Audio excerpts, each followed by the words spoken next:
The life and opinions of Tristram Shandy. Tristram Shandy का जीवन और विचार लॉरेंस स्टर्न द्वारा लिखी गई एक प्रमुख अंग्रेजी साहित्यिक कृति है।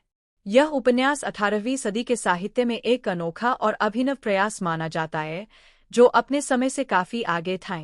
इस उपन्यास का कथानक असामान्य रूप से जटिल और विचित्र है, क्योंकि यह एक व्यक्ति के जीवन की सामान्य कथा नहीं बताता, बल्कि उसकी जीवन यात्रा और विचारों को हास्य, व्यंग्य और अजीब तरीके से प्रस्तुत करता है।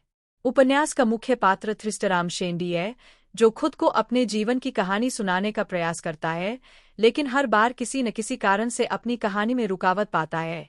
इस उपन्यास की विशेषता यह है कि यह कथानक के बजाय विचारों, घटनाओं और पात्रों की जटिलताओं पर अधिक ध्यान केंद्रित करता है। ट्रिस्ट्राम के जीवन की कहानी कई बार टूट जाती है और वह अपनी कहानी को पूरी तरह से नहीं बता पाता है।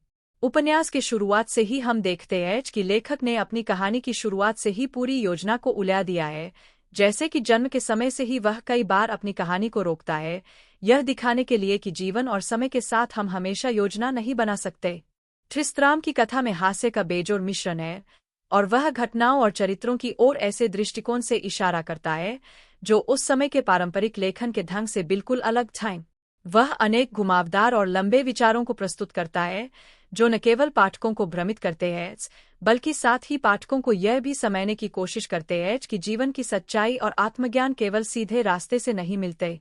उपन्यास के दौरान कई तरह के पात्र उभरते हैं, जैसे कि ट्रिस्ट्राम के पिता, अंकल और मित्र, जो सभी अपने अपने दृष्टिकोण से जीवन को देखते हैं और विभिन्न हास्यपूर्ण घटनाओं में उलझते हैं। यह उपन्यास अपने समय से बहुत अलग था, क्योंकि यह पारंपरिक कथा संरचना का पालन नहीं करता है। इसके बजाय यह एक प्रयोगात्मक और आत्मचेतनात्मक रूप में लिखी गई कृति है। इसमें लेखक बार बार पाठकों से संवाद करता है और उनकी प्रतिक्रियाओं को अपने लेखन में सम्मिलित करता है। यह न केवल एक हास्यपूर्ण उपन्यास है, बल्कि जीवन और साहित्य के बारे में गहरी बातें भी करता है। The life and opinions of Tristram Shandy को साहित्यिक स्वतंत्रता और नवाचार का प्रतीक माना जाता है, क्योंकि इसने पारंपरिक कथा विधियों को चुनौती दी और कहानी के साथ साथ लेखन के रूप को भी नया रूप दिए।